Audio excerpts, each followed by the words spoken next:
Bienvenidos a La Oveja Eléctrica con la aventura de la ciencia que rompe las fronteras del pensamiento. Hola, Pepe, así como se rompen las fronteras del cubo de la oveja eléctrica en esta tercera temporada, ¿no? Así es, Kelly. Oye, y por cierto, ¿reconoces la canción? Claro, es The Wall, la pared de Pink Floyd de 1979. Bueno, pues prácticamente esta canción dice que hay que cerrar las escuelas. Algo similar a lo que también nos plantea Alvin Toffler. ¿Estamos a la altura de lo que debe ser la educación o estamos viviendo en el pasado?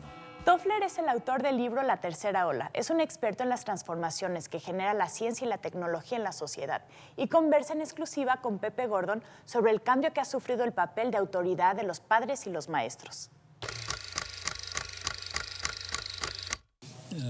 I said the other day, what's happening to the generations and the relationships of the generations to each other? Take the following. In an agrarian, what we call first wave, impoverished community, who has, and the families tend to be large, they live together and so forth. Who generally has power in that community? The answer is the oldest man. Why? Because he knows the future. Why does he know the future? Because nothing changes. So if he knows the present, he already knows the future. Life is just going to continue to be what it was. With the Industrial Revolution, several things happen. Families become smaller. They live in cities. They live under the same roof. And what happens is that the power in the family is no longer the old man. It's the father, not the grandfather, who becomes the power. Women, of course, are not regarded as worth having any power, or whatever. It's terrible, but that's how it was.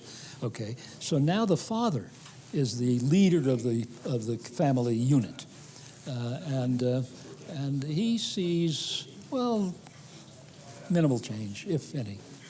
Okay, now you come to today, and what you see is that the parents do not know what's going on out there. It's the kids. So what happens is kids grow up saying, why should I believe my mother? Why should I believe my father? They don't know what a whatchamacallit is. I know what a whatchamacallit is. Okay? So you're seeing fundamental changes even in the relationships of the generations, and that these are intertwined with the emergence of a knowledge economy and a new kind of society or civilization. That's what we are in the business of creating now. Y bueno, ya es común que los padres aprendan las nuevas tecnologías de los hijos. Se han invertido ciertos roles.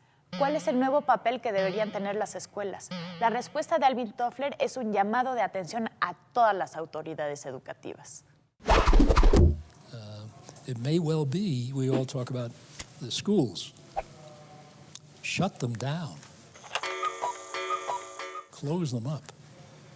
Now, I say that all over America and all over many countries, not because I hate teachers. My sister is a teacher, but because what we call education, public education, is essentially preparation for assembly lines that aren't going to be there. We're preparing kids for industrial work. What, if you envision education in another form, what should we be teaching? Well, where are the jobs? Where are the jobs going? They have to do with services. That could be anything from working in a hotel to medical services, health, so forth. Many service jobs. And the more and more of work consists of exchanging information in the company. And with the enormous communication systems that we now have, and the internet and the networks and networks within networks, to teach people to do rote and repetitive work to kids is preparing them for incapacity in the new economy that's going to be there. And at the same time, there are like You know, I have the image of bubbles that we live simultaneously in an agriculture age, in an industrial age, and in a knowledge age, because there are some pockets that are still functioning like in the past. That's true. That's true. And some countries, we therefore say, are bisected, and some are trisected. They've got all three. That's China, has all three going at the same time. And for governments, this is complicated. How do you keep all these different communities with frequently quite different interests from, fighting each other? Carlos Fuentes dice que en los países del llamado primer mundo hay burbujas del llamado tercer mundo y en los países del tercer mundo hay burbujas de primer mundo. Todo depende de la educación, de la ola del conocimiento que rompe fronteras. Después del corte seguiremos con Alvin Toffler y sus preguntas que mueven los cimientos de las instituciones educativas. Pero antes veremos cómo la ola del conocimiento y de la ciencia penetra todas las esferas de la vida con nuestra compañera Silvina Espinosa de Los Monteros.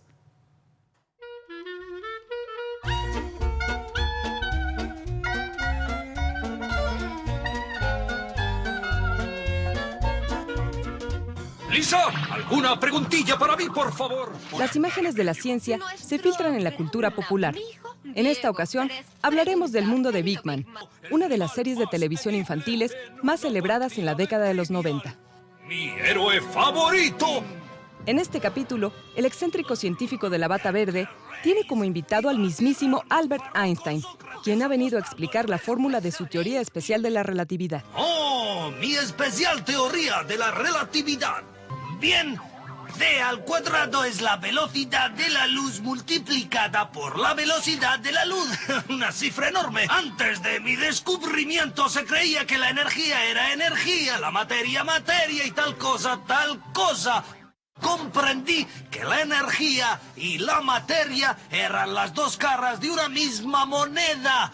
Una moneda que yo llamo materia-energía. ¡Hey! Y otra cosa, si pudieras transformar la materia en energía, conseguirías una cantidad alucinante.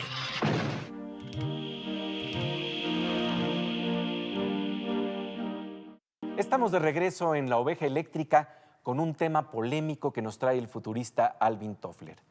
¿Hay que cerrar las escuelas como las conocemos hoy en día? ¿Cómo podemos escaparnos de una educación obsoleta? Veamos qué es lo que le dice Alvin Toffler a Pepe. Some speech recently from Shimon Peres telling that nanotechnology is one of the ways that is going to be the future.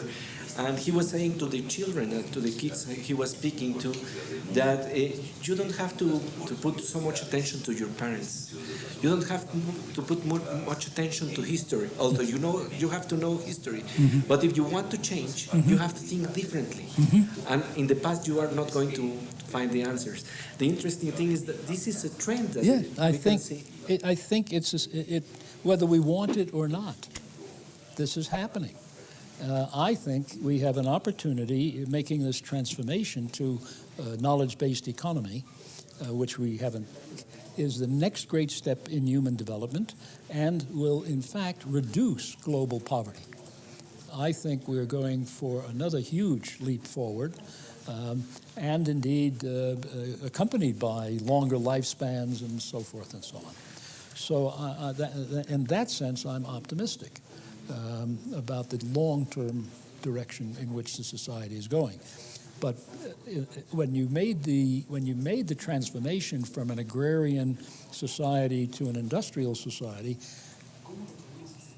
back in the 1800s and right on down to today, there is conflict between urban and rural.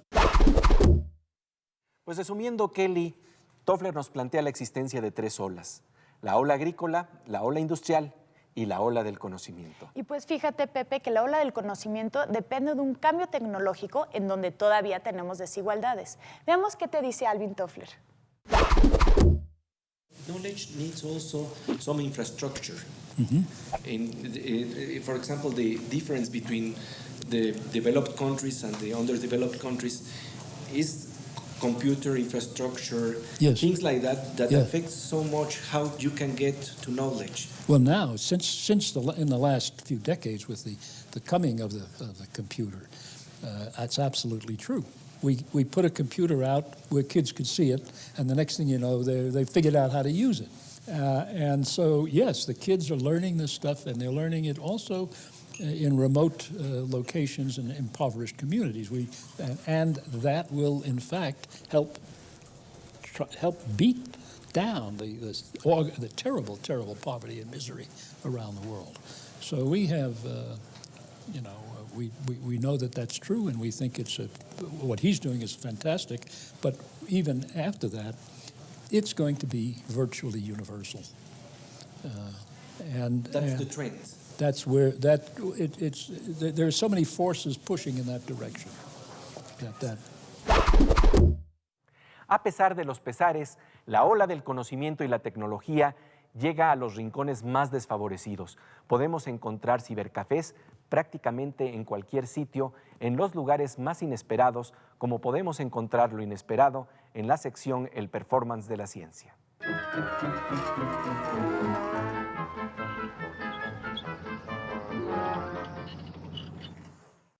En esta sección vemos cómo los conceptos de la ciencia encarnan de una manera teatral. Esto es lo que quiere decir de alguna suerte la palabra performance, una actuación. Y bueno, vamos a ver, Kelly, ¿qué es lo que nos traes el día de hoy? El día de hoy, Pepe, vamos a hablar de cosas bien densas. Pero del otro tipo de densidad, no del que estás pensando. Vamos a hablar de la densidad que es igual a masa por volumen. Estaba un día Arquímedes. ¿Cómo que estaba un día Arquímedes? Un día Arquímedes se metió en su tina. Ajá. Y entonces se dio cuenta que el agua se desplazaba cuando su cuerpo se sumergía y gritó ¡Eureka! Y algo de ese tipo vamos a hacer el día de hoy. ¿Estás listo? Listo. Ok, bueno. Para hacer esta demostración tenemos dos refrescos, envases que son iguales. El líquido parece similar, deberían de comportarse de la misma manera, ¿cierto? Sí, debería de ser así.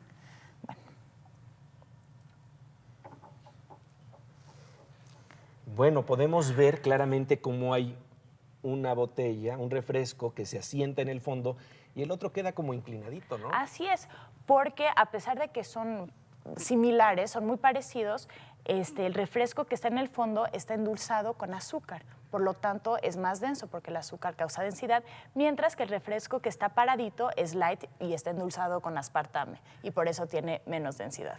Por lo que nos está diciendo Kelly, entonces, lo que estamos planteando es que la receta para ser menos densos es tener un corazón de aspartame, un corazón light.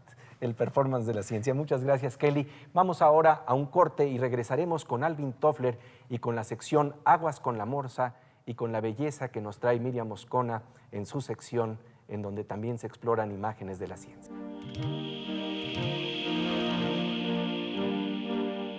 Ya estamos de regreso en La Oveja Eléctrica con el polémico tema que nos trae el futurista Alvin Toffler. ¿Qué hacemos con las escuelas de hoy cuando el Google tiene respuestas que los maestros y los padres simplemente desconocen? Alvin Toffler habla con Pepe Gordon sobre la educación y los conocimientos que ya tienen los niños y cómo adaptarnos a esos cambios que rompen todos nuestros límites.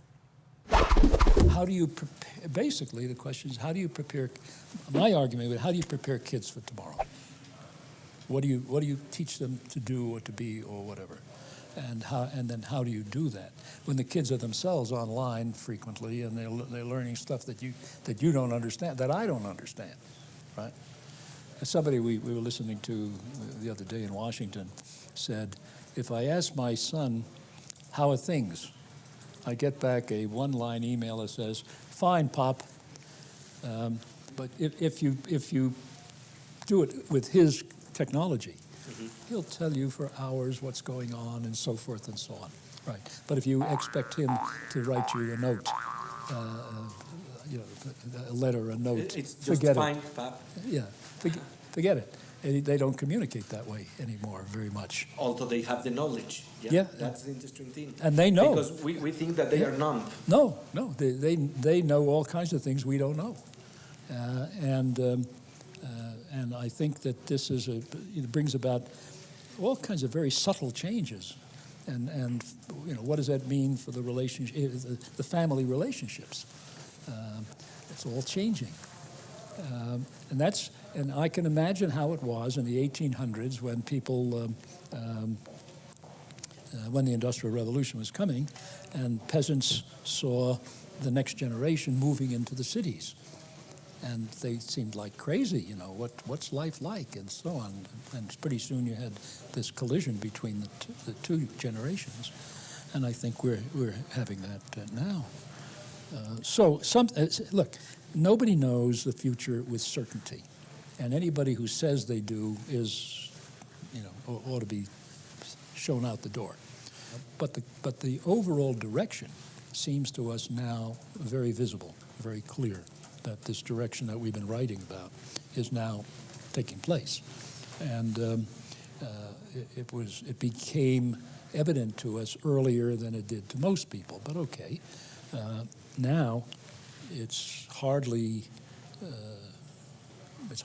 news. It's happening. Hay un choque de generaciones, nos dice Alvin Toffler. Sin embargo, terminaremos con una paradoja. El cambio llegó para quedarse.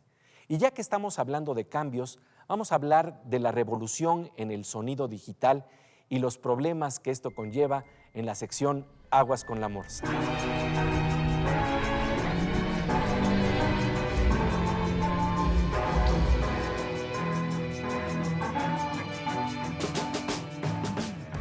Pues como siempre, querido Morsa, bienvenido a la Oveja Eléctrica. Y bueno, en tu camiseta estamos viendo prácticamente un fractal de ti mismo, ¿no? Así es, soy una morsa dentro de una morsa. Sí. Y bueno, pues el día de hoy vamos a hablar sobre algo muy interesante, los problemas que conlleva la revolución del sonido digital. ¿Qué es lo que nos está fallando cuando escuchamos los CDs? Bueno, fíjate que en todas estas cuestiones de sonido existe, en teoría de la información, el asunto de cómo monitorear y cómo medir el sonido y cómo grabarlo y demás. Entonces, se ha reconocido que si el hombre puede escuchar de 0 a 22,000 Hz, que es ciclos por segundo, para poder muestrar una señal y no perder información, hay que muestrar al doble de la frecuencia. Es decir... Esa es la lógica. Esa es la lógica. Y eso es un teorema de Nyquist, así se llama. Y gracias a eso, los CDs se escuchan al límite teórico que se podría escuchar sin perder la fidelidad de una señal, que son 44 kHz. Por eso los CDs se dice que son de 44 kHz. Es decir, el doble de lo que podemos escuchar nosotros, ¿sí? Y no se pierde información. Pero hay un choque generacional, ya que hemos estado hablando de ello. Tu padre escucha diferente ese sonido que el que tú escuchas. Sí, mi papá escuchaba la misma obra en el CD o en un disco de acetato y decía, se escucha mejor en el de acetato. Y yo le decía, no puede ser, papá, pues estamos hablando de una cuestión teórica, estamos en el límite teórico. Y me decía, no me importa lo que diga la ciencia, se escucha mejor aquí. Algo se pierde en la información digital. ¿Y qué es lo que has investigado al respecto? Y lo que debe estar pasando es que una señal analógica es continua en el tiempo. La que tenemos en los discos de acetatos. De acetatos, es el audio, es el sonido que escuchamos. Y aquí lo que estamos haciendo en la parte digital es cortar en valores discretos. 0, 1, 2, 3, hasta 255 o más. Y eso parece ser que está perdiendo información. ¿Por qué todo el mundo lo hace digital? Porque es más fácil, porque es más rápido y porque hay mucha más tecnología al respecto. Pero en realidad algo se ha perdido en el asunto. Quizás tengamos que muestrear con mucha más frecuencia que la que estamos mostrando, no a 44 kHz, sino quizás al doble. Quizás sea ese el problema. Pero que algo hemos perdido en el cambio de lo analógico a lo digital es clarísimo. Y por lo tanto debemos de continuar en nuestra revolución del sonido digital para aproximarnos a lo que realmente escuchamos en la vida cotidiana. Sí, para que mi papá en todo caso dijera en algún momento, ahora sí se escucha como debe escucharse. Muy bien. Pues como siempre, te agradecemos mucho tu presencia aquí en La Oveja Eléctrica. Gracias, Pepe. Pasamos ahora a otra mirada de la ciencia, la que nos trae Miriam Moscona en la sección Veo Veo.